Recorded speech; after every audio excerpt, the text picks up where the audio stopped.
네, 여러분들 반갑습니다. 7월 큐티 세미나 저희 함께 들어가 보려고 합니다. 기도함으로 시작하고 나아가겠습니다.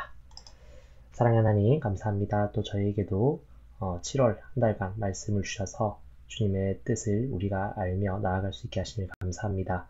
주님의 말씀을 더욱더 준행하고 연구하며 또 묵상하여 우리 삶 가운데 말씀하시는 그 하나님의 음성에 또한 귀 기울이며 순종할 수 있도록 우리와 함께 하여 주시옵소서. 감사합니다. 예수님 이름으로 기도드립니다. 아멘. 네, 저희 7월 큐티 세미나 본문은요, 열왕기하 6장부터 17장까지의 말씀입니다. 이 내용간에는 이제 남북조 왕국에 굉장히 많은 왕들이 좀 이렇게 바뀌게 되고 그 내용들을 좀 다루게 됩니다. 그리고 이 내용은 북이스라엘 멸망까지 좀 이어지게 되고 그 과정에서 아람이나 모압, 에돔, 가수르 같은 여러 주변 나라들의 정세들이 나오고 있습니다. 그래서 그 내용들을 좀 다루어 보고 여러분들이 큐티란에 좀 도움을 드리도록 하려고 합니다. 지난달에도 열왕기하 서론을 좀 다뤘었는데요. 열왕기하는 북이스라엘 왕인 아하시아 왕부터 시작해서 남유다가 멸망하는 데까지 약 300년간의 이스라엘 남북조 왕조의 역사를 설명하고 있습니다.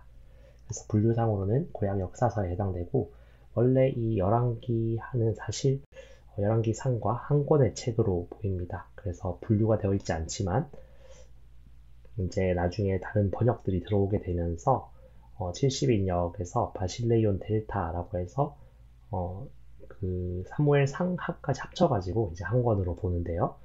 여기서 바실레이온 델타라고 해서 사왕국기라고 불리게 됐고 이게 나중에 라틴어 번역인 벌게이트역이 되면서 열왕기하로 분류가 되게 됩니다. 그래서 이 저자를 전통적으로 예레미야로 보고 있는데요. 좀 이게 어려운 상황들이 좀 있는데 예레미야 같은 경우는 이제 나중에 이집트로 끌려가게 돼서 그 열왕기하의 후반부 내용을 알 수가 없는 상황이 됩니다. 그래서 예레미야가 끝까지 썼다라고 보기엔 좀 어려운 부분이 있고 그럼에도 불구하고 예레미야 39장 그 다음에 4장 그리고 52장 이런 여러 가지 내용들이 예레미야의 내용들과 조금 겹치기 때문에 좀 참고했거나 아니면 혹은 그 초반부 내용까지는 예레미야가 또 썼을 수도 있다. 이렇게 여러 가지로 추정해 볼 수도 있을 것으로 보입니다. 그리고 기록 장소는 저희가 정확히 알 수가 없습니다. 기록 장소는 정확히 알 수 없고 BC 562년에서 537년로 우리가 한번 추정을 해볼 수 있는데 그 이유 같은 경우는 BC 598년경에 바벨론의 포로로 잡혀간 여호야긴 왕이 37년 만에 바벨론 왕 에월무로닥에 의해서 감옥에 석방되는 사건이 기록되어 있죠. 하지만 이제 고레스 왕의 포로 귀환 명령은 기록이 나타나고 있지 않기 때문에 그 사이 어간으로 우리가 한번 추정을 해볼 수가 있는 것이죠. 그래서 열왕기하의 역사적 배경은 분열된 이스라엘의 여러 가지 어려움들을 저희가 볼 수 있습니다. 근데 이 어려움은 이제 내적인 문제가 있죠. 내적으로 반란이 일어나거나 또 우상 숭배로 인해서 여러 가지 신앙적으로 타락하게 되면서 일어나게 되는 하나님의 징벌 같은 문제들이 있고 외적인 문제는 우리가 보다시피 이스라엘 외부에서 굉장히 많은 나라들이 침공을 해오고 그 침략에 의해서 이스라엘들이 어려움을 겪게 되는 것을 저희가 보게 됩니다. 그래서 이 열왕기서를 보면서 우리가 볼 수 있는 신학적 강조점은 일단은 기본적으로는 신명기적 역사관을 가지고 있습니다. 그 하나님의 말씀, 하나님의 율법에 순종하는 개인 혹은 나라는 복을 받고 불순종하는 자는 저주를 받게 된다는 것이죠. 그리고 이스라엘 민족이 선택된 민족이지만 그 사실 때문만 구원을 보장받을 수 없다는 거죠. 하나님의 말씀에 합당한 순종하는 따르는 삶을 살아야만 하나님의 구원을 얻는다는 것을 보게 됩니다. 또 근데 그럼에도 불구하고 이스라엘이 여전히 범죄하고 넘어짐에도 불구하고 끊임없는 하나님의 사랑을 보여주시고 더 많은 기회들을 주시는 것들을 우리가 보게 되고 또 많은 선지자들을 보내셔서 그들을 하나님의 품으로 돌아오게 하는 역사들을 저희가 볼 수 있습니다. 그래서 열왕기 상하의 구조를 보면 다음과 같이 되는데요.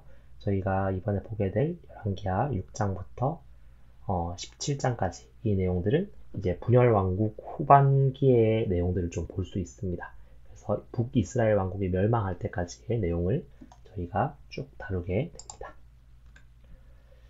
자, 이스라엘 주변 나라들이 다음과 같이 있는데요. 북이스라엘과 남유다로 나눠져 있고, 여기 빨간색으로 조금 글씨가 잘 안 보일 수 있으실 텐데, 빨간색으로 지중해 쪽으로 되어 있는 저 나라는 팔레스타인이라고 합니다. 요즘도 이제 이스라엘하고 많이 전쟁을 치르고 있는 그 팔레스타인이고요. 그리고 북쪽에 보시면 이제 영어로 되어 있는데, 시돈, 두로 이런 나라들이 보입니다. 이 문명을 이제 페니키아 문명이라고 하는데, 이쪽과도 이스라엘과도 계속해서 교류를 좀 하게 되고, 그 좀 더 위쪽에 이제 터키 남부 지역에 히타이트라고 불리는 헷 족속도 있습니다. 자, 그리고 이제 열왕기 상하에서 많이 나오는 민족들은 보시면 위쪽에서부터 아람, 다메섹, 다마스커스를 수도로 하는 이 아람 민족이 있고, 그 위에 이제 아시리아가 나중에 발흥하게 되죠. 아수르가 그 위에서 내려오게 됩니다. 그리고 아람이 있고, 그 밑에 이제 암몬 족속, 모압 족속이 있는데, 이 둘은 사실은 이스라엘과 어떻게 보면 좀 형제의 나라라고 할 수 있는, 물론 저 먼 과거까지 올라가야 되지만 아브라함의 조카 로색에서 나온 민족들이 있습니다. 그리고 그 밑에 이제 에돔인데요. 이 에돔은 좀 더 가깝죠. 에서의 후손, 이스라엘이라고 불리는 야곱의 형이었던 에서의 후손이 이제 여기에 살고 있는 것입니다. 근데 이 나라들과 때로는 이렇게 좀 관계가 좋기도 하고, 때로는 좀 전쟁을 벌이기도 하는 그런 모습들을 우리가 볼 수 있습니다. 그래서 외부적인 내용들을 조금 아시고 내용을 보면 좋을 것 같고요. 이 연표를 좀 최대한 여러 가지 방법으로 좀 공유를 해드리도록 하겠습니다. 제가 예전에 성경의 길찾기 할 때도 좀 공유를 했었는데, 제가 만든 연표고요. 이 연표를 보시면서 좀 어느 왕이 언제, 어느 왕하고 비슷한 시기에 이렇게 있었고, 그 시기에 활동했던 선지자들은 누가 있고, 이런 것들을 좀 잘 보시면 도움이 되실 것 같아요. 저희가 이번 본문에서 좀 다루는 왕은 잘 보시면 아합 왕의 죽음부터 시작합니다. 그래서 아하시아 왕 시대부터 남유다 왕 같은 경우는 이제 여호사밧 끝물에서 저희가 저희 본문을 들어가게 되고, 오늘 본문까지 보시면 북이스라엘 멸망, 7월 큐티 본문 끝까지 가면 북이스라엘 멸망하는 장면까지 저희가 보게 되기 때문에 굉장히 많은 왕들이 바뀌는 것을 좀 보게 될 수 있습니다. 그래서 오늘 내용들을 좀 더 자세히 보도록 하겠습니다. 열왕기의 6장 같은 경우는 엘리사가 물에 빠진 선지자 훈련생의 도끼를 건져 올리는 기적을 보여줍니다. 뭐 도끼 하나 갖고 그러냐 그럴 수 있지만, 이 당시 이제까지만 해도 철기가 좀 귀하던 시대입니다. 그래서 일반 백성들 같은 경우는 철로 된 어떤 물건을 굉장히 귀하게 여겼고, 선지자 훈련생이 굉장히 값비싼 도끼를 빌려왔다가 물에 빠뜨리게 되자 엘리사가 이것을 도와주는 거죠. 사실 그 사소한 한 사람의 어려움까지 돌아보는 그런 엘리사의 모습을 우리가 볼 수 있습니다. 또 이런 개인적인 사건 외에도 엘리사가 북이스라엘을 이제 침공해오는 그 아람 왕국의 그 계략들을 다 알고 미리 막아내게 됩니다. 그래서 그런 기적들을 또 국가적인 그런 일들을 보여주고, 그때 이제 계속해서 엘리사가 기적을 통해서 아람의 그런 계략들을 막아내니까 이제 엘리사를 직접 없애려고 엘리사를 치러 오는데, 엘리사를 치러 왔던 아람의 군사들이 다 눈이 멀게 되는 그런 기적도 보여주죠. 네, 그렇게 돼서 이제 당분간은 이제 아람이 북이스라엘을 쳐들어오지 않았었는데, 이제 나중에 아람 왕 베나닷이 다시 한번 군사를 이끌고 제대로 사마리아를 침공하게 됩니다. 이스라엘이 굉장히 큰 위기를 맞게 되죠. 그 내용들을 한번 보겠습니다. 아람 왕이 이제 침공해오는 장면인데요. 아람 왕 베나닷이 그의 온 군대를 모아 올라와서 사마리아를 에워싸니, 아람 사람이 사마리아를 에워싸므로 성중이 크게 줄여서 나귀 머리 하나에 80세겔이요 비둘기 똥 4분의 1갑에 은 5세겔이라 하니, 이스라엘 왕이 성 위로 지날 때 한 여인이 외쳐 이르되 나의 주 왕이여 도우소서. 왕이 이르되 여호와께서 너희를 돕지 아니하시면 내가 무엇으로 너를 도우랴? 타작마당으로 말미암아 하겠느냐? 포도주 틀로 말미암아 하겠느냐 하니라. 또 이르되 무슨 일이냐 하니, 여인이 대답하되 이 여인이 내게 이르기를 이 아들을 내어놓으라. 우리가 오늘 먹고 내일은 내 아들을 먹자 하매 우리가 드디어 내 아들을 삶아 먹었더니 이튿날에 내가 그 여인에게 이르되 네 아들을 내놓으라 우리가 먹으리라 하나 그가 그의 아들을 숨겼나이다 하는지라. 굉장히 끔찍한 장면이죠. 이 당시 과거 같은 경우는 이제 열병기가 없었기 때문에 이제 대포나 이런 것들이 개발되지 않았기 때문에 공성전을 하게 되면은 그냥 둘러싸고 굉장히 오랜 시간 동안 말려 죽이는 작전을 하게 됩니다. 그래서 이런 작전을 아람 군대도 똑같이 펴고 있는데 그러다 보니까 이제 물자 보급이 되지 않는 도시 같은 경우 굉장히 식량 사정이 어려워지게 되는 거죠. 그래서 많은 사람들이 기근에 처하게 되고 굉장히 어려움을 겪는 장면을 보게 됩니다. 여기 보면 이제 나귀 머리 하나에 80세겔이고 비둘기똥 4분의 1값에 5세겔이다 라는 얘기가 나오는데 나귀 머리는 보통은 질기고 고기도 별로 없어서 보통 먹지 않고 버리는 부위입니다. 근데 워낙 기근이 심해서 그것이라도 굉장히 비싸게 사서 먹었다는 의미죠. 은 80세겔이면은 1세겔이 약 11g 정도니까 은 800g이면 굉장히 비싸게 팔릴 수 있겠죠. 네.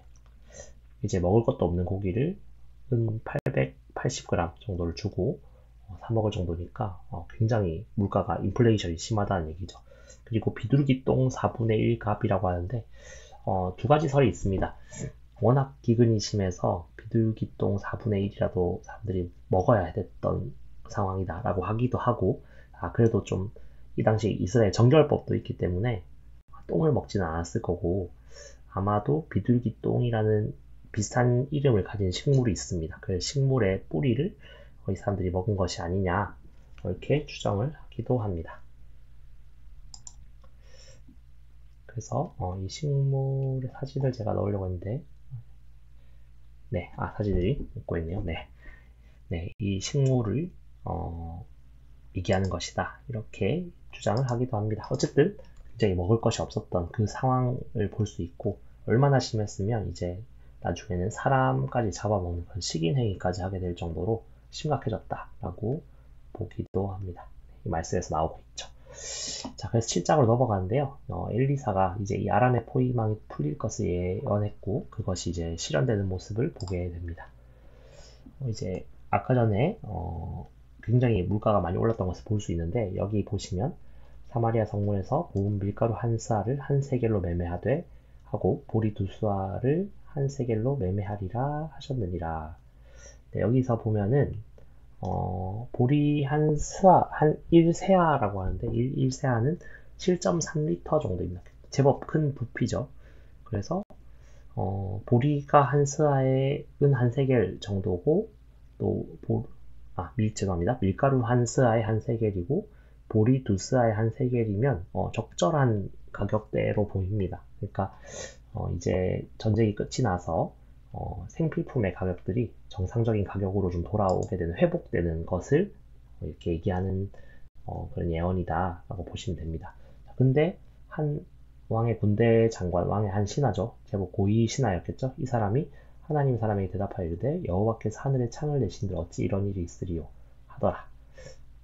하나님의 그 능력을 의심하는 거죠. 갑자기 어떻게 포위됐던 우리 성이 풀려나겠냐 이런 얘기인데 엘리사가 그것을 네 눈으로 보리라 그러나 그것을 먹지는 못하리라 라고 예언했고 나중에 실제로 풀려나게 되죠. 그 포위가 풀려나게 되고 이 왕의 장관은 사람들을 통제하다가 밟혀 죽게 되는 그런 끔찍한 일이 일어나게 됩니다. 자, 이 성문 어귀에 나병 환자 4명이 있었는데요. 이 사람들은 왜 성문 어귀에 있었는가? 원래 나병 환자는 이스라엘 정결법에 의해서 성 안으로 들어올 수가 없었습니다. 그리고 이제 성 문 앞에서 보통 사람들에게 구걸을 해서 생계를 유지했었는데 이제 포위되었으니까 성문을 닫고 있었겠죠. 그러니까 이 사람들도 이제 굶어 죽을 위기에 처한 겁니다. 그래서 우리가 차라리 아람 군대가 상복하고 굶어 죽으나 거기 가서 뭐 이렇게 죽으나 똑같지 않냐 라고 하면서 아람 군대에 항복을 하러 갔는데 거기에 한 사람도 없었습니다. 자, 근데 이게 어떻게 된 일이냐? 비하인드 스토리가 나오게 되죠. 아람 군대가 어떤 병거 소리, 말소리, 큰 군대의 소리를 환청으로 듣게 됩니다. 근데 이 당시에 소문이 있었는데 이제 이스라엘과 동맹을 맺은 이집트 군대가 그들을 향해서 오고 있다. 해쪽 속, 또 북쪽에 있는 해쪽 속과 또 남쪽에 있는 이집트 군대가 북이스라엘을 도우러 원군으로 오고 있다라는 소문이 돌았던 것 같아요. 그래서 그 얘기와 함께 환청을 듣고 이 사람들이 아람 군대가 도망했던 것이죠. 후퇴한 것입니다. 그래서 이스라엘 군대를 포위하고 있던 사람들이 다 없어지게 되고 이스라엘이 구원을 얻게 되는 것이죠. 자, 8장에 보면은 수넴 여인이 좀 억울한 사건을 당하는 것이 나옵니다. 수넴 여인이 이제 열왕기하 4장에서 등장했던 그 여인인데요. 이스라엘이 7년간의 기근이 닥치자 블레셋으로 피난을 갔었는데 다시 돌아왔는데 사람들이 자기의 기업을 다 이렇게 뺏어간 거죠. 그러니까 엘리사가 사왕 게하시를 보내서 왕에게 보내서 이 억울한 일을 얘기하게 만들고 수넴 여인이 다시 이것을 돌려받는다 라는 이야기가 나타납니다. 여기서도 마찬가지로 굉장히 큰 국가적인 사건들을 계속해서 다루지만 하나님의 그 시선이 한 개인, 억울한 한 개인에게도 관심을 가지시고 그 사건을 친히 해결하신다는 것을 우리가 좀 말씀을 통해서도 볼 수 있는 장면입니다. 자, 그리고 네, 죄송합니다. 아람왕 베나닷이 이제 병에 걸리게 되는데 엘리사를 찾아온 이제 벤하닷의 부하였던 하사엘에게 엘리사가 오히려 그가 왕이 될 것이다 라고 얘기를 전해주죠. 그러고 이 하사엘이 나중에 왕이 되게 됩니다. 그리고 남유다 여호사밧의 아들 여호람이 이제 왕으로 즉위하게 된 장면이 나오고 에돔이 반란을 일으키고 그 다음에 남유다 아하시아랑 북이스라엘 요람이 아람의 하사엘과 전쟁을 일으킨 장면까지 나타내게 됩니다. 보시죠. 엘리사가 다메섹에 갔을 때 아람왕 베나닷이 병들었더니 왕에게 들리기를 이르되 하나님의 사람이 여기 이르렀나이다 하니 그래서 왕이 하사엘을 보냅니다. 하사엘을 보냈는데 하사엘에게 그 전부터 뭐 야심이 있었는지 아니면은 엘리사의 말을 듣고 마음이 바뀌었는지 모르겠지만 이 하사엘이 이제 나중에 왕이 되게 되죠. 그런데 엘리사가 갑자기 하사엘에게 이런 예언을 하면서 쏘아보다가 웁니다. 왜냐하면 이 하사엘이 아람의 왕이 된 뒤에 이스라엘 민족에게 많은 고통을 끼치게 될 것이기 때문에 이스라엘과 전쟁을 하게 될 것이기 때문에 그렇게 했던 거고 아하시아 얘기가 나옵니다. 남유다의 아하시아 왕이 이제 아합 왕일 때 아합의 딸과 결혼을 했기 때문에 아합 집의 사위인 거죠. 그래서 이제 그 아합의 아들인 요람하고 이렇게 같이 서로 사돈 직원이기 때문에 이렇게 교제를 하는데 하사엘과 싸움을 하다가 요람이 부상을 입은 겁니다. 사돈이 다쳤으니까 찾아가는 거죠. 찾아갔었는데 또 여기서 반역이 일어나는 바람에 예후가 반역이 일어나는 바람에 이들이 다 죽게 됩니다. 네, 그게 9장에 나오는데요. nim시의 아들 예후가 기름 부음을 받고 이스라엘의 왕이 될 것을 이제 예언하게 됩니다. 엘리사가 사람을 보내서 이 사건을 예언을 하죠. 예언을 하고 기름을 붓습니다. 그리고 예후가 북이스라엘 왕 요람을 죽이고 왕이 되고 함께 했던 남유다 아하시아 왕도 죽게 됩니다. 그리고 예후가 이스라엘에 있던 아합의 왕비 이세벨도 죽이게 되죠. 선지자 엘리사가 제자 중 하나를 불러서 예후에게 가서 기름을 붓고 왕이 될 수 있도록 얘기를 하라라고 합니다. 그래서 예후가 반역을 일으키죠. 그래서 반역이 실제로 성공하고 요람이 죽고 또 요람과 함께 있었던 아하시아도 죽게 되죠. 그래서 예후가 이제 좀 뒷정리를 하게 되는데요. 이스라엘 사람 나보세밧에 이제 그 시체를 던지라고 얘기를 하는데 그 얘기를 듣고 던지니까 이게 하나님의 예언과 같이 되었다라는 거죠. 이게 보면은 그 아합 시대 때 나봇의 피와 그 아들들의 피를 분명히 보았다. 큐티를 계속 했던 분들이 아마 기억하실 겁니다. 아합이 나봇의 포도원을 억울하게 뺏었기 때문에 그 피를 갚을 것이다 라고 했는데 그 예후가 그 아합의 아들이었던 요람의 그 시체를 던지면서 이것이 이루어지게 되죠. 그러고 나서 또 이세벨의 피를 이세벨이 죽이게 되는데 이 이세벨의 시체가 굉장히 처참하게 사라지게 됩니다. 그래서 이것도 하나님의 예언이 이루어진 것이다. 아합의 자녀들에 대해서도 그렇고 이세벨에 대해서도 그렇고 이 모든 것들이 하나님의 예언이 이루어진 것이다 라고 얘기를 하고 있습니다. 네, 그러고 아합 왕의 자녀들이 아직도 남아 있습니다. 70명의 아들을 포함한 남은 자손들을 또 예후가 제거하게 되고 남유다 왕 아하시아의 형제들까지도 죽이게 됩니다. 그리고 예후가 꾀를 써서 바알 선지자들, 북이스라엘의 바알 선지자들을 제거하였고 예후의 통치가 이제 일어나면서 아람 왕 하사엘과의 전투가 또 시작됩니다. 예후가 이제 그 북이스라엘 사람들에게 이제 편지를 하는 거죠. 왕자 70명이 있었는데 그들을 죽이라 라고 얘기를 하죠. 그래서 북이스라엘의 신하들이 70명의 아합의 아들들을 죽여서 예후에게 보냅니다. 그리고 이것이 사실 엘리야를 통해서 하나님께서 이미 예언하신 것이다 라고 얘기를 하죠. 그래서 예후 같은 경우 또 꾀를 씁니다. 내가 이제부터는 아합보다 더 열심히 바알 선지자 섬길 테니까 다 나한테 와라 이렇게 해서 축제를 여는데 그 축제에 참여했던 바알 선지자들을 일방타진하게 되죠. 그래서 이스라엘 중에서 바알을 멸했는데 거기까지는 좋았는데 여로보암이 만들었던 단이라든지 베델과 단에 있는 제단이라든지 금송아지 섬기는 그 죄에서는 떠나지 아니했다라고 얘기가 나오고 있어요. 그래서 이 예후가 처음에는 좀 하나님을 향한 열심이 있었는지 모르겠고 좀 바알 선지자를 없애들은 그런 모습들을 긍정적으로 볼 수는 있지만 좀 정치적인 야욕 때문에 그렇게 하진 않았을까라고 조금은 우리가 회의적인 시선으로 좀 볼 수는 있을 것 같아요. 물론 그래도 하나님이 옳은 일들을 했기 때문에 하나님의 마음에 있는 대로 아합의 집에 행하였다라고 표현을 하고 있죠. 그래서 내 자손이 이스라엘 왕위를 이어가는데 그것이 딱 4대까지만 갈 것이다 라고 예언을 합니다. 그리고 이게 나중에 이루어지게 되죠. 저희 11장을 보면 이제 아하시아의 어머니였던 아하시아가 아까 예후에게 죽었죠.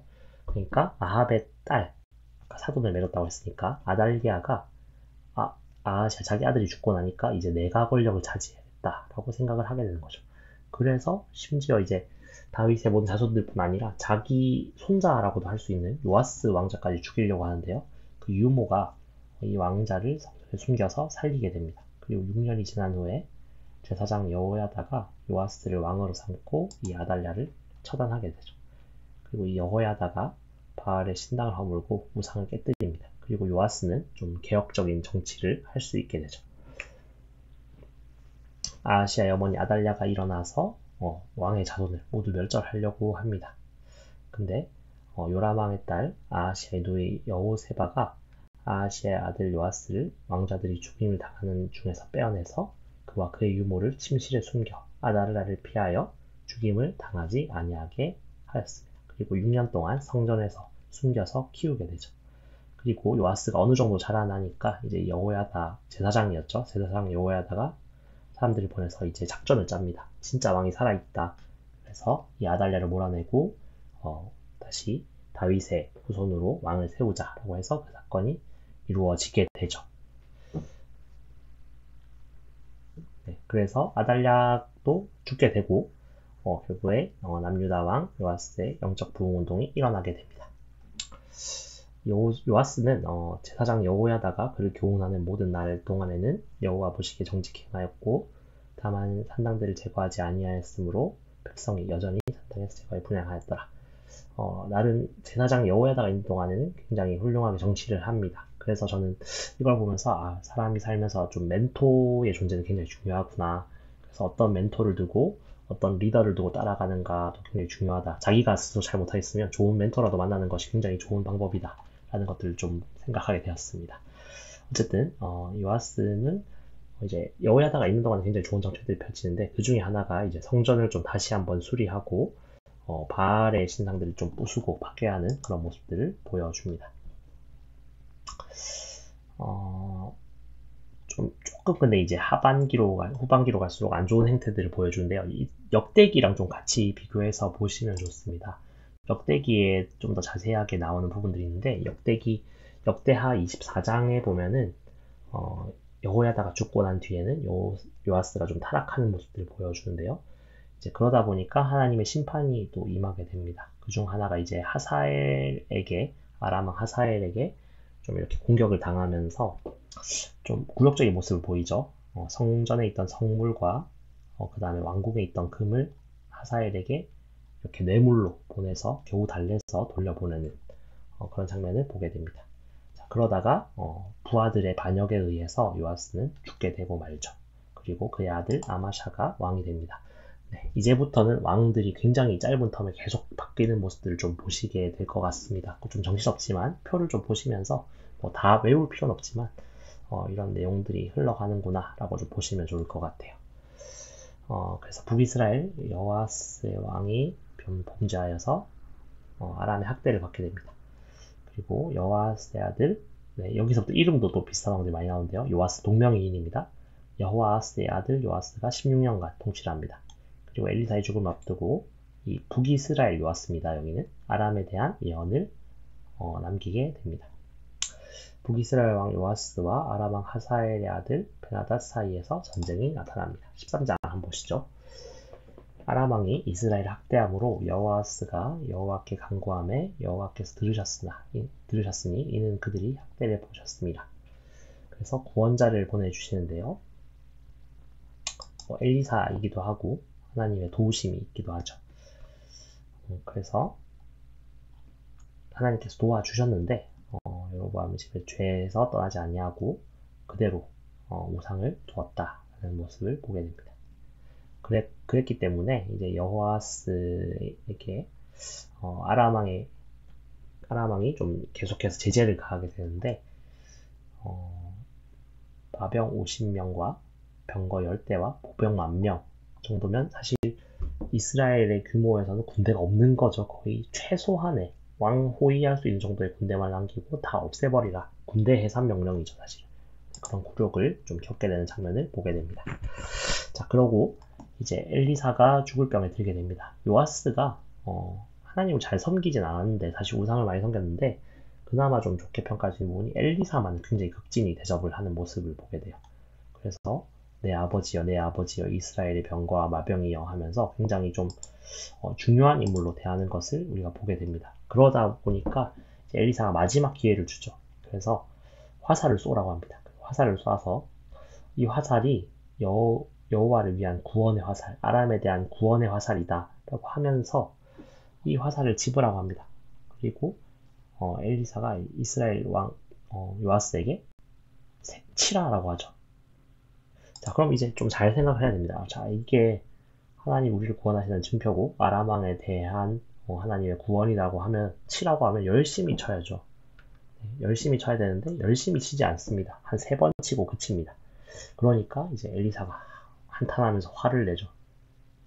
정말 열심히 쳤으면 하나님께서 너를 완전히 구원하셨을 텐데 딱 너가 3번 치는 것만큼 3번만 하나님이 칠 수 있게 해줄 것이다 라고 해서 실제로 나중에 전쟁을 치루어서 회복을 합니다. 딱 그 3번 정도 이기게 되고 그 뒤부터는 좀 어려움을 또 다시 겪게 되는 거죠. 그래서 하나님의 말씀을 들을 때 잘 들어야 되는구나. 잘 듣고 대충 하지 않고 하나님의 말씀을 좀 철저하게 순종한 태도가 필요하구나 하는 것을 우리가 한 번 더 볼 수 있게 됩니다.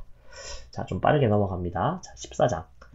남유다 왕 아마샤가 이제 통치를 하게 되고 그 다음에 북이스라엘 왕 요아스가 죽고 또 여로보암 2세가 왕이 됩니다. 그리고 남유다 왕 아마샤는 또 반역을 당해서 죽고 그의 아들 아사랴가 왕이 됩니다. 이 내용들 한번 보도록 할게요. 아마샤는 나름 아버지 요아스와 비슷하게 정직히 행하는 왕이었습니다. 자, 그런데 다윗 정도까지는 아니고 그의 아버지 요아스가 행한 대로 다 행하였어도 산당은 제거하지 아니하였고 여전히 백성들이 산당에서 분향을 했습니다. 그리고 근데 나름 괜찮았던 왕에게 여기서 보여요. 나라가 그의 손에 국해 섬에 그의 아버지를 죽인 신복들을 죽였으나 왕을 죽인 자의 자녀들은 죽이지 아니하였으니 왜 그렇게 했는지 이유가 중요하죠. 모세의 율법책에 기록된 대로 함이라. 곧 여호와께서 명령하여 이르시기를 자녀로 말미암아 아버지를 죽이지 말 것이요 연좌제 하지 말라는 거죠. 아버지로 말미암아 자녀를 죽이지 말 것이라. 오직 사람마다 자기의 죄로 말미암아 죽을 것이니라. 보통 왕들 같았으면 내가 좀 이제 힘을 되찾았으면 아버지가 반역으로 인해서 죽고 자기가 좀 어려움을 겪었으면 그 죽인 자의 막 구족을 멸한다고 하죠. 가족들까지 다 죽였을 텐데 그렇게 하지 않고 율법에 따라서 그 사람만 사형에 처하는 모습을 보여줍니다. 나름 열심히 있었다는 거죠. 신앙이 있었고 하나님의 말씀 지키려고 노력했다는 겁니다. 자, 그런데 좀 안 좋은 행보가 또 여기서 나오죠. 그래서 에돔과의 전쟁에서 한번 이기는데요. 이 아마샤가 그래서 자신감을 얻던 것 같습니다. 그래서 북이스라엘과 전쟁을 벌이는데 북이스라엘 전쟁에서 져서 패배해서 쫓겨가게 되고 성전에 있던 보물들이나 왕궁에 있던 보물들을 막 다 뺏기고 성전이 헐리고 사람들이 포로로 잡혀가는 그런 좀 수모를 겪게 됩니다. 그래서 너무 교만해서는 안 된다는 것을 또 볼 수가 있죠. 그 다음에 이제 북이스라엘 같은 경우는 이제 요아스의 아들 여로보암이 이제 왕이 되는데요. 여로보암 2세입니다. 여로보암 1세는 북이스라엘 초대 왕이기 때문에 여로보암 2세라고 이제 지칭할 수 있는데, 그래서 이름 헷갈리시면 안 됩니다. 동명이인입니다. 그래서 여로보암, 성경에서 2세라고 나오진 않고 여로보암인데 우리가 이제 편의상 여로보암 2세로 칭하게 되는 것이죠. 근데 보면은 하나님께서 요나를 통해서 말씀하신 것 같이 이스라엘 영토를 하맛 어기에서부터 아라바 바다까지, 표를 한번 보시면 굉장히 넓은 지역의 북이스라엘 영토를 좀 회복하게 되는 것을 보게 됩니다. 북이스라엘 같은 경우 이게 이제 최대 영역입니다. 그 여로보암 2세 때 북이스라엘 최대 영역을 회복하게 되는데 아까 얘기했던 그 아시리아, 아수르의 남쪽 지역까지 모압, 암몬, 그 다음에 여기 아람 지역까지 거의 북이스라엘의 영향권에 들어올 정도로 완전히 통치한 것은 아니지만 거의 북이스라엘이 다스렸다고 할 정도로 굉장히 넓은 지역을 좀 회복하게 되는데 이게 이제 여로보암 2세 때의 업적입니다. 그래서 사실 세계사적으로는 나름 굉장히 훌륭했던 왕인데 성경에서 짧게 다루는 이유는 이렇게 큰 권력을 누리고 북이스라엘을 넓혔지만 사실 그가 성경적으로 하나님 뜻에 합당하게 살진 않았기 때문에 또 41년이라는 굉장히 긴 기간을 다스렸지만 사실 그의 통치가 좀 헛되다라는 것을 알려주기 위해서 성경에서 굉장히 짧게 언급하고 넘어가는 것을 볼 수 있습니다. 자, 15장 보시면 유다왕 아사랴가 이제 이어서 통치하게 되고 그 다음에 요담왕이 또 즉위하게 됩니다. 한편 북이스라엘은 이제 완전 엉망이 되죠. 왕위가 계속해서 반역으로 인해서 바뀌고 짧은 기간에 계속 왕이 바뀌는 모습들을 우리가 볼 수 있습니다. 사실 이 내용들은 다 세세하게 볼 필요까지 없을 것 같아서 한 절만 앞부분만 좀 보도록 하겠습니다. 유다의 왕 아사랴의 제38년에 여로보암의 아들 스가랴가 사마리아에서 6달 동안 이스라엘 다스리며, 그 여로보암 2세가 굉장히 크게 나라를 확정해 놓고 안정을 시켜놨는데 그 아들 스가랴는 6개월 만에 반역이 일어나서 죽고 맙니다. 그래서 야베스의 아들 살룸이 이제 반역을 일으켜서 왕이 됩니다. 그러고 나서 살룸, 므나헴, 브가이아, 물론 므나헴에서 브가이아까지는 한 대가 이제 이어지긴 하는데 그 외에는 다 반역으로 굉장히 빠르게 왕위가 바뀌고 그러면서 북이스라엘의 힘이 굉장히 순식간에 약해지는 것을 보게 됩니다. 그래서 마지막 왕 호세아 때 이제 멸망하고 말죠. 자, 한편 남유다 왕 아하스는 나름 좀 통치를 잘 했었는데 이제 또 넘어가게 되죠. 보도록 하겠습니다. 그리고 아람과 이스라엘 연합군이 또 전쟁을 일으키게 되고 아하스가 제사장 우리아를 통해서 아수르의 제사 방식을 모방하는 것을 보게 됩니다. 자, 아하스가 왕이 되는데 나름 16년간 다스렸는데 그 행태는 별로 좋지 않았어요. 조상 다윗과 같지 않고 하나님 보시기에 정직히 행하지 않았어요. 그리고 좀 끔찍한 짓을 저지르는데 여러 왕의 길로 행하면서 이방 사람들의 가증한 제사의 방식, 자기 아들을 심지어 우상에게 바치는 만행을 벌입니다. 그리고 산당들과 푸른 나무 아래에서 제사를 지내고 이방 신들에게 분향을 했습니다. 그래서 아하스가 아수르 왕 디글랏빌레셀에게 이렇게 가서 좀 자기를 도와달라고 합니다. 그래서 자기를 도와달라고 하는데 아람 왕 르신하고 북이스라엘 왕 베가가 연합해서 침공하러 오니까 또 다르게 이제 아수르 그 아람보다 북쪽에 있었던 아수르에게 도움을 요청하죠. 더 강한 아수르에게 도움을 요청해서 아람을 공격해달라라고 해서 그 연합군의 뒤를 치고 결국에는 그것이 풀려나게 되죠. 그러면서 아수르랑 친하게 지냅니다. 이사야 선지자가 여기서 자세하게 나오진 않지만 이사야서를 보면 이사야 선지자가 아하스 왕에게 권면하는 장면이 나오죠. 그래서 이사야서랑 같이 보면 좋습니다. 여기는. 그래서 이사야 선지자가 아하스 왕에게 하나님을 의지해라. 세상 사람을 의지할 생각하지 말고 아하스에게 아수르를 의지할 생각하지 말고 하나님을 의지해라는데 아하스는 강경하게 거절을 하죠. 그래서 디글랏빌레셀과 연합해서 일단 당장의 위기는 좀 없애는 것을 보지만 그것이 장기적으로는 더 큰 위기로 다가오게 되는 것을 보게 됩니다. 그리고 아하스가 이제 아수르하고 좀 친해지면서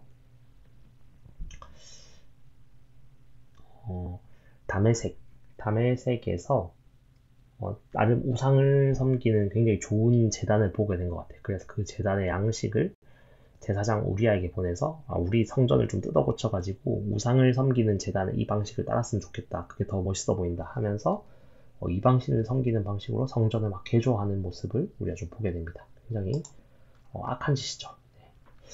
자, 그리고 마지막 장 17장입니다. 랑기야 이번 달 마지막 장인데요. 북이스라엘 마지막 왕 호세아가 통치한 장면, 그러면서 북이스라엘 어떻게 멸망해 가는지를 좀 보게 됩니다. 그래서 아수르가 북이스라엘 지역에 살던 여러 사람들을 또 딴 데로 쫓아내고 또 반은 이방인들을 북이스라엘 지역에 들어와 살게 하면서 북이스라엘과 이방 사람들의 혼혈 정책을 펼칩니다. 자기 정체성을 이제 완전히 잊어버리도록 하기 위한 정책이었죠. 물론 이 정책 때문에 이제 남유다 사람들 같은 경우가 북이스라엘이 이제 버림을 받았다.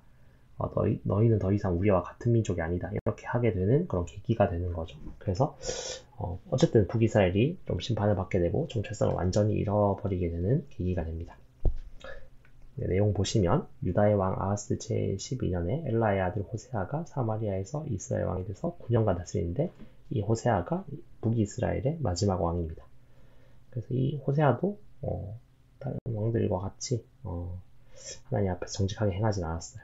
자, 그러고 아수르 왕 살마네셀이 이제 오니까 호세아가 처음에는 그 아수르 왕에게 조공을 바칩니다. 좀 약하게 기는 거죠. 그렇게 했는데 이 디글랏빌레셀이 죽고 나서 죄송합니다. 이전에 이 아수르 왕이 죽고 나자 이제 이집트랑 동맹을 맺어서 이 아수르의 그 통치에서 좀 벗어나려고 하는 거죠. 그래서 그렇게 했는데 이제 또 그러니까 아수르에서 또 배반이다 이러면서 공격을 해오고 결국에 3년 만에 북이스라엘의 모든 것들이 사라지게 됩니다. 그래서 북이스라엘이 좀 어려움을 겪게 되죠. 여기 내용 다시 보시면 이집트 왕의 이름이 소인 겁니다. 네, 그 카우 소가 아니고 이름이 소예요. 애굽의 왕 소에게 사자들을 보내고 해마다 하던 대로 아수르 왕에게 조공을 드리지 아니하매 아수르 왕이 호세아가 배반함을 보고 이제 쳐들어오는 거죠. 강금에 가두고 아수르 왕이 올라와서 그 온 땅에 두루다니고 사마리에 올라와 그것을 3년간 에워쌌습니다.